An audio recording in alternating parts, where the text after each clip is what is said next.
तो हम इन दोनों टर्म्स को यानी इस बाइनोमियल को सपोज कर लेते हैं कि ये ए के इक्वल है, और जो कांस्टेंट नंबर हैं वो भी दो हैं, -33 है और +48 है।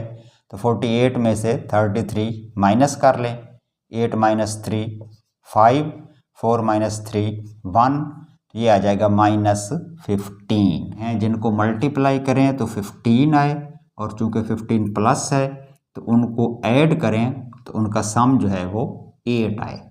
तो जाहिर है वो नंबर हैं 5 और 3। दूसरी ब्रैकेट में फिर a है, फिर हम लिख देंगे y2 + 2y और प्लस ये वाली टर्म 3। नेक्स्ट है जी क्वेश्चन नंबर 14। इसमें भी दो ब्रैकेट्स दी गई हैं। फर्स्ट ब्रैकेट है y2 + 2y - 3, सेकेंड ब्रैकेट है y2 + 2y + 11 और एक नंबर +48 इन ब्रैकेट्स के बाहर है। तो इसको भी हम पिछले क्वेश्चन यानी क्वेश्चन नंबर 13 की तरह सॉल्व करते हैं। यानी पहले इन दोनों ब्रैकेट्स को मल्टीप्लाई करके सिंगल एक्सप्रेशन बनाएंगे जिसके अंदर 48 भी इंक्लूड हो जाएगा, और फिर उसको फैक्टराइज करेंगे। तो इसको भी अगर गौर से देखें तो दोनों ब्रैकेट्स में जो पहली दो टर्म्स हैं वो सेम है। इसमें भी y2 + 2y है, और सेकंड ब्रैकेट के भी first to terms y2 + 2y है।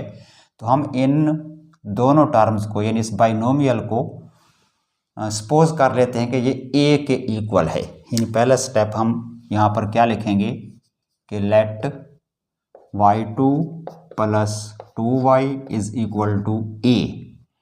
तो इनकी जगह पर a रखते हैं तो ब्रैकेट्स कुछ यूँ हो जाएंगी। फर्स्ट ब्रैकेट होगी a - 3, चूँकि y2 + 2y तो हमने a ले लिया है, फिर -3 है। और सेकंड ब्रैकेट में भी y2 + 2y = a है और +11, और ब्रैकेट्स के बाहर है 48। अब इन दोनों ब्रैकेट्स को मल्टीप्लाई कर लेते हैं। तो मल्टीप्लिकेशन का तरीका ये है कि चूँकि ये भी बाइनोमियल है, ये भी बाइनोमियल है, तो इसकी फर्स्ट टर्म इस ब्रैकेट की दोनों टर्म से मल्टीप्लाई होंगी, और इसकी जो सेकंड टर्म है वो भी इस ब्रैकेट की दोनों टर्म से मल्टीप्लाई होगी। कैसे? a × a तो a2 हो जाएगा, a × 11 + 11a हो जाएगा। फिर -3 को a से मल्टीप्लाई करेंगे तो -3a हो जाएगा, और -3 × 11 होगा तो 11 3 होते हैं 33। साइन माइनस का आएगा चूँकि 3 माइनस है और 11 प्लस है, डिफरेंट साइन है ना, तो 33 जो है वो माइनस होगा। और जो +48 है उसको वैसे लिख दें साथ।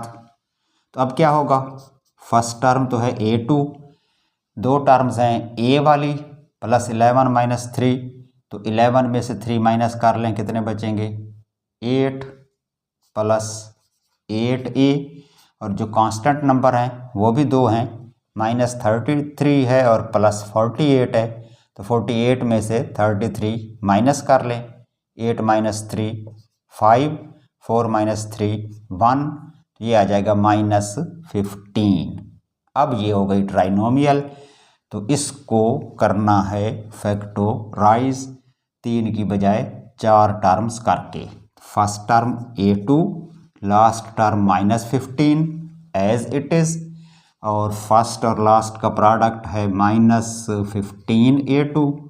तो ऐसे दो नंबर्स जिनको मल्टीप्लाई करें तो 15 और 15 के साथ साइन माइनस है, तो उनका जो फ़र्क है यानी डिफरेंस है वो मिडल टर्म 8 बने। जो कांस्टेंट दो टर्म्स हैं -33 है और +48 है, तो बड़ा नंबर 48 है, उसका साइन प्लस है, तो जो बाकी यहाँ पर नंबर बचेंगे वो प्लस होंगे, और माइनस कर लेते हैं। 8 - 3 आएगा 5 और 4 - 3 आएगा 1, तो ये टर्म बच रही है +15।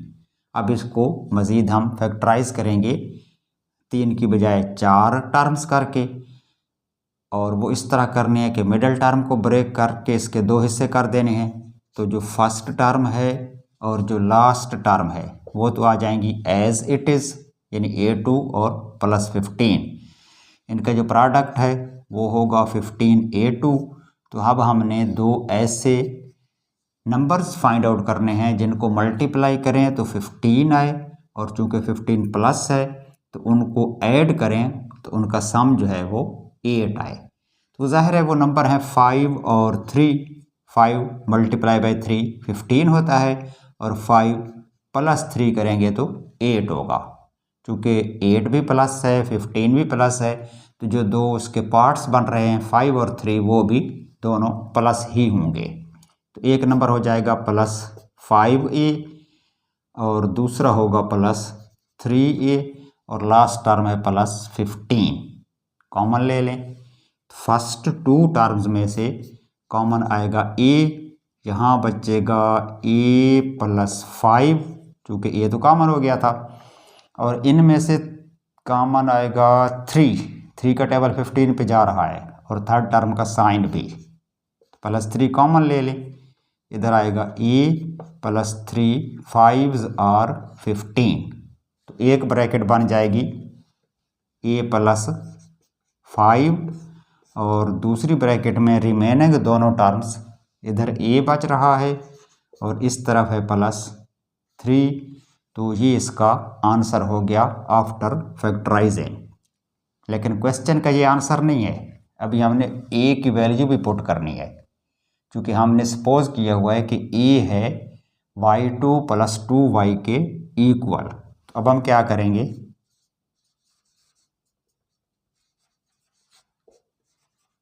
Putting the value of A, और A की वैल्यू थी क्या, जो फर्स्ट ब्रैकेट है उसमें A प्लस 5 है ना, तो A की जगह पे हम लिखेंगे A इक्वल लिया था हमने y2 प्लस 2y के, तो y2 प्लस 2y और प्लस ये वाली टर्म 5। दूसरी ब्रैकेट में फिर A है, फिर हम लिख देंगे y2 प्लस 2y और प्लस ये वाली टर्म 3। अब एक नज़र देख लें कि क्या ये मज़ीद फैक्टराइज हो सकती हैं। तो चूँकि इसमें कोई माइनस साइन तो है नहीं, तो इनका प्रोडक्ट 5 आएगा, और 5 पे कोई भी टेबल नहीं जा रहा सिवाय 5 और 1 के। 5 1 ज़र 5 होता है, लेकिन उनका सम 2 नहीं होता, तो इसकी फैक्टराइजेशन पॉसिबल नहीं है।